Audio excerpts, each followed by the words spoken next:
अस्सलाम वालेकुम my YouTube family, welcome back to another vlog. कैसे हैं आप सब लोग? उम्मीद करती हूँ सब ठीक ठाक होंगे, मज़े में होंगे। आज का जो मेरा व्लॉग है ये स्टार्ट हो रहा है जी मेरी सिस्टर के घर से। लास्ट नाइट ऐसा हुआ है कि उनकी कुछ तबीयत ठीक नहीं थी, तो उन्होंने मुझे कॉल की कि मेरी तबीयत कुछ ठीक नहीं है। तो बस मेरे दिल में जो है ना हमदर्दी चाह गई। मैंने कहा बस मैं अभी आती हूँ, आप फिक्र ना करें आप भी। बस मैं अपना बस बोरी बिस्तर उठाया और सिस्टर के घर चली गई। वहाँ पे ऐसा है कि जाके मैंने रात को खाना वगैरह बनाया, सारा कुछ किया, लेकिन सुबह जो है ना मैं बस यही कोशिश करती रहती हूँ कि मुझे सुबह जल्दी कोई ना उठाया करे। तो यहाँ पे भी ऐसा हुआ कि मैंने इनको सुबह कहा था कि आप ही अगर आप जल्दी उठ के बच्चों ने स्कूल जाना है तो आप ऐसा करना कि मुझे उठा देना, लेकिन उन्होंने मुझे नहीं उठाया ना फिर भी। तो खैर मैं जब उठी तो मैंने कहा चले मैं आप सब लोग के लिए नाश्ता बना देती हूँ, शर्मिंदगी से मैंने उनको कहा। तो उन्होंने कहा नहीं बहन, हम नाश्ता कर चुके हैं, अब तुम्हारे लिए जो है ना नाश्ता मैं खुद ही बना देती हूँ। मैं जब भी इनके घर जाती हूँ या मैं जिस सिस्टर के घर भी जाती हूँ ना, वो कभी मुझे सुबह जल्दी नहीं उठाती। वो कहते हैं बस ये इसकी आदत है, ये लेट उठती है ना, तो बस वो मुझे फिर इसलिए तंग भी नहीं करते। मेरी कोशिश यही थी कि मैं सुबह जल्दी उठ के बच्चों को जो है ना नाश्ता बना के भेजूँ, लेकिन यहाँ पे ऐसा हुआ है कि मैंने बड़ा ही जो है ना गलत काम किया, सो गई और उठी ही नहीं। आप ही ने ऐसा किया कि भाई को भी खाना नाश्ता वगैरह दे के जो है तो भेज दिया और बच्चों को भी भेज दिया। खैर आप ही की जो बेटियां हैं वो माशाल्लाह बड़ी हैं। बेटा जो है वो अक्सर सुबह के टाइम कभी कभार तंग कर देता है, लेकिन अब ऐसा है कि आज सुबह उसने भी बिल्कुल शोर नहीं किया। वैसे वो कपड़े वगैरह चेंज करने के लिए मेरे रूम में अक्सर आ जाता है, लेकिन इस मरतबा वो आया या नहीं आया मुझे कुछ पता ही नहीं चला। और मैं सोई रही और बच्चे जो हैं वो स्कूल चले गए। यहाँ पे मैं जब टेबल सेट की तो मैंने कहा आप भी आएँ, आप लोग भी मेरे साथ नाश्ता करें। मैंने कहा मैंने इतने बर्तन रखे हैं, तो मैं समझ रही थी कि आप लोग जो है कोई एक मेरे साथ मामा या आप नाश्ता करेंगी। तो उन्होंने कहा नहीं जी हम लोग तो नाश्ता कर चुके हैं, आप नाश्ता करो और अभी हम लोग जो है ना फ्रूट्स वगैरह खा रहे हैं, तुम नाश्ता करो। तो नाश्ते में उन्होंने माशाल्लाह मेरे लिए 2 अंडे बॉयल किए हुए हैं, साथ में इतने मज़े का जो है कीमे का पराठा बनाया हुआ और दूध पत्ती चाय। और वैसे बड़ी जो बहन होती है वो माँ की जगह होती है ना। और ये जो मेरी आपी हैं अ, वैसे देखने में रौबदार सी हैं, लेकिन जब ये बैठ जाती हैं बातें करने के लिए, जब वो मेरी छोटी सिस्टर आ जाती है मिड वाली, फिर तो अगर ये बीमार भी है ना तो उठ के बैठ जाएंगी। उसकी गप्पें ही इस तरह की होती हैं हुरिया की मामा की, तो बस और साथ में वो ज़रा शुगली सी है, गपशप लगाती है, बस फिर ये ठीक हो जाती हैं। और हालांकि हमारे घर में ऐसा है कि बाबा जो हैं घर के जितने कोई मशवरे वगैरह होते हैं वो मुझसे करते हैं बाबा।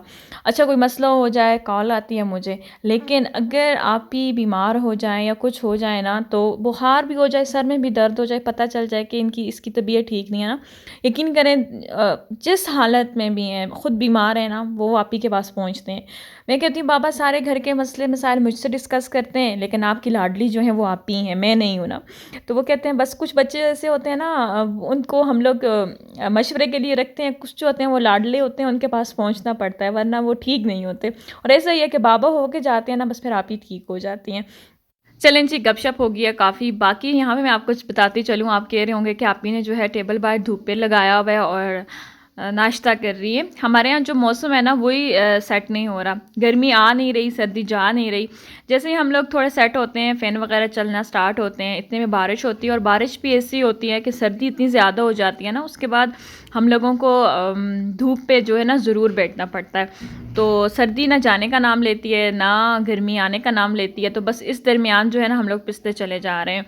बाकी यहाँ से आगे का जो व्लॉग होगा वो घर का होगा। मैं यहाँ से बस नाश्ता करूँगी, निकलने वाली करूँगी, क्योंकि ममा आ गई थी और मैंने कहा चलें अब ममा आ गई हैं तो आप ही के पास वही रुक लेंगी। मैं तब तक ऐसा है कि घर चली जाती हूँ, अगर फिर मेरी ज़रूरत पड़ी तो 1-2 दिन तक मैं आ जाऊँगी। घर जब मैं पहुंची हूँ चेंज वगैरह किया और सीधा जो है किचन आ गई थी, क्योंकि खाने का टाइम हो रहा था।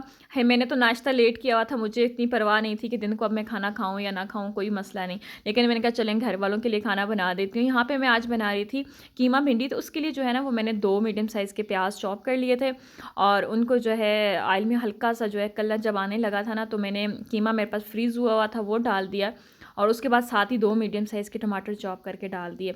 ये सब चीज़ें एक साथ डालने का मकसद ये था कि जो कीमे में बर्फ़ है ना वो पिघल जाएगी। अगर आपके पास कीमा जो है फ्रीज़ हुआ हुआ नहीं है, आप वैसे भी डाल सकते हैं और साथ में उसको भुनाई कर दें अच्छे से। लेकिन आपने यहाँ पे ये ख्याल रखना है जो कीमा भिंडी हम बना रहे हैं ना उसमें प्याज और टमाटर जलने नहीं चाहिए, ज़्यादा आपने उनको कुक नहीं करना, जैसे वो ब्लैक हो जाते हैं या ब्राउन कर लेते हैं हम लोग भून भून के, उस तरह नहीं करना। बस यहाँ पे कीमे का जो पानी है वो ड्राई हो गया।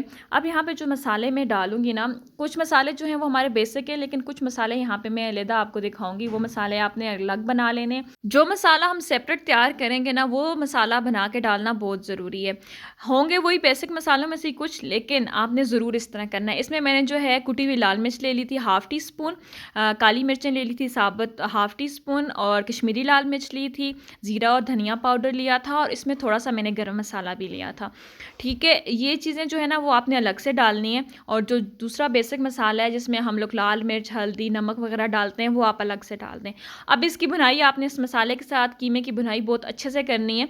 भिंडी जो है वो मैंने काट के हल्की सी फ्राई कर ली थी, ज़्यादा फ्राई नहीं की हुई, बिल्कुल हल्की सी फ्राई की हुई है। फ्राई करते वक्त जो है वो मैंने भिंडी में थोड़ा सा लेमन निचोड़ा था, जिससे उसकी वो जो झिल्ली सी होती है ना, वो जो जाले बन रहे होते हैं जब हम भिंडी को फ्राई कर रहे होते हैं या पका रहे होते हैं, तो वो जो जाले टाइप है ना वो नहीं बनेंगे। आप भी जब भी भिंडी बनाएं, अगर आप फ्राई करके नहीं बनाते, अगर वैसे बनाते हैं, तो 2 लेमन जो है ना, अगर भिंडी की क्वांटिटी ज़्यादा है तो आप वो 2 डाल दें, अगर कम है तो आप 1 डाल दिया करें, हाफ़ डाल दिया करें। तो इससे ये हो जाएगा ना कि आपकी जो भिंडी में वो जाले टाइप बनते हैं वो नहीं बनेंगे, झिली सी जो होती है ना वो आ जाती है अक्सर औक़ात जब हम वैसे भिंडी बनाएं। तो आप जब लेमन जो है ना निचोड़ देंगे तो उसके बाद जो है वो झिली सी नहीं बनेगी। यहाँ पर जो फ्राई की हुई भिंडियाँ थी वो मैंने डाल दी हैं। अब इनको अच्छे से मिक्स कर दूँगी। अब भी ऐसा है कि भिंडी जो है पूरी तरह पकी नहीं है। अब इसमें मैं थोड़ा सा हाफ़ कप से भी कम, बिल्कुल ना 2 घूंट के बराबर जो है पानी डाल के बिल्कुल हल्की आंच पे 8 से 10 मिनट के लिए रख दूँगी, ताकि जो भिंडी में थोड़ी सी कसर है ना वो पक जाए। और बाकी जो है लास्ट में इसके ऊपर जो है हरा धनिया, हरी मिर्च जो है वो हम लोग डाल देंगे। और भिंडी मसाला, आप इसको भिंडी कीमा मसाला कहें, जो भी कहें, ज़बरदस्त बन के तैयार होती है। लेकिन इस बात का आपने ख्याल रखना है, आप जब भी भिंडी मसाला बनाएं या इस तरह की कोई चीज़ भी आप बनाते हैं ना, उसमें प्याज और टमाटर जो होते हैं उनको अच्छे से पकाएं, लेकिन आप उनको जलाया मत करें। उससे ये होता है ना उसका टेस्ट बिल्कुल ख़राब हो जाता है। तो नमक मसाला जो है वो आप चेक कर लिया करें, अपने हिसाब से डाला करें। यहाँ मज़े की बात ये हो गई कि हमने खाना खाने के बाद जो है ना अपने एरिया के प्रेस क्लब में जाना था। आज वहाँ पे फैसलाबाद से एक बंदा आ रहा था, उसने कुरान पाक जो है अपने हाथों से लिखा हुआ था। वो मैं आगे आपको डिटेल में बताऊँगी कि उन्होंने कुरान पाक कैसे लिखा। और हम लोग खाना खाने के बाद जो है ना वहाँ जा रहे थे, तो मैं बस यहाँ से बेफ़िक्र हो गई कि अभी सालन बना दिया, रात को अगर मैं थकी हुई आई भी ना तो रोटियाँ ही बनानी पड़ेंगी, सालन नहीं बनाना पड़ेगा। तो बस खाना अम्मी ने खाया, उसके बाद हम लोग निकल गए। हमारे एरिया में जो हमारे घर के पास ही मतलब 3 से 4 मिनट का रास्ता प्रेस क्लब है ना, तो यहाँ पे ये आए हुए थे कुरान पाक लेके, और माशाल्लाह से फैसलाबाद से आए हुए थे। मैं कहती हूँ कि इनकी जो जुर्रत है, इनकी जो अज़मत है और इनका जो हौसला है ना, उसको सलाम करती हूँ। माशाल्लाह से इतने दूर से हमारे एरिया में आना, कम से कम नहीं तो 10-12 घंटे का सफ़र तय करने के बाद जो चीज़ उन्होंने अपने हाथों से लिखी, अल्लाह पाक ने इनको इतनी इस चीज़ की दी। मैं कहती हूँ अल्लाह पाक ने तौफ़ीक दी, हर बंदा ये काम नहीं कर सकता। और ये जो थे ना, इनका नाम था इम्तियाज़ अली शाह, और ये फैसलाबाद से थे। और ये जो कुरान पाक है ये 31 पेज हैं इसके, इतने बड़े पेज थे। और इसकी जो लंबाई है ना वो 40 फुट थी, और जो चौड़ाई है वो 8 चौड़ाई जो थी वो 8 फुट थी, और जो लंबाई है वो 40 फुट थी। और मैं कहती हूँ माशाल्लाह माशाल्लाह इतनी इन्होंने सफाई से लिखा हुआ था, और इन्होंने कुरान पाक लिखने का ना सही हक अदा किया। माशाल्लाह से इनकी राइटिंग इतनी खूबसूरत, और उसके बाद इन्होंने तर्जुमा के साथ हर आयत का अलग तर्जुमा इन्होंने लिखा हुआ था। और उसके बाद जहाँ पे हम लोग रुकते हैं या जहाँ पे हम लोगों को वक्फ करना चाहिए या फिर हमें गुन्ना करना चाहिए ना, वो जगह इन्होंने बिल्कुल अलग, जैसे कि कुरान पाक प्रॉपर लिखा जाता है उस तरह इन्होंने किया हुआ था। और माशाल्लाह ये फैसलाबाद से लेके हमारे एरिया में आए हैं, तो मैं कहती हूँ इनकी जो है इस अज़मत को हम लोग सलाम पेश करते हैं। ये हर एक के बस की बात नहीं होती। ये जो होते हैं ना, कुछ बंदे अल्लाह पाक अपने चुन लेता है, जिनको ये हिम्मत देता है, ये ताकत देता है। और ये कि मैंने जब इनसे पूछा कि अंकल आपने ये कुरान पाक कैसे लिखना स्टार्ट किया, तो उन्होंने कहा मैंने पहले भी कुरान पाक लिखा है, लेकिन ये कुरान पाक जो है ना इसकी लेंथ जो है सबसे ज़्यादा है। जो मतलब कि अगर देखा जाए पाकिस्तान में इसकी लेंथ जो है सबसे बड़ा लंबा कुरान पाक है। और कहते हैं कि मैं कभी कभार सुबह शाम इसको लिखता था, कभी मैं 15 मिनट, कभी मैं जो है तो 10 मिनट के लिए भी लिखता था। इन्होंने टोटल ये कुरान पाक जो है 425 दिन में कंप्लीट किया है। माशाल्लाह से इन्होंने अपनी ज़िंदगी का एक ख़ास हिस्सा जो है ना कुरान पाक लिखने में लगाया है। इससे पहले भी इन्होंने कुरान पाक लिखा है, तो अल्लाह पाक जो है इनकी इस काविश को कबूल और मंजूर फरमाए। हमारी दुआ है कि जिस तरह ये इन्होंने हमारे एरिया में लेके आए हैं, इस तरह ये कहीं और लेके जाएँ, तो इस तरह इनको अप्रिशिएट किया जाए। क्योंकि हम लोग तो इंसान हैं, हम तो इसका अजर इनको नहीं दे सकते, लेकिन आखिरत में इंशाल्लाह इनको अल्लाह पाक इसका अजर ज़रूर देंगे। यहाँ पे आज मैं अपने व्लॉग का एंड करूँगी। इंशाल्लाह नेक्स्ट व्लॉग में आप लोगों से मिलूँगी नई गपशप के साथ, नई वीडियो के साथ। तब तक अपना ख्याल रखिएगा। अल्लाह हाफ़िज़।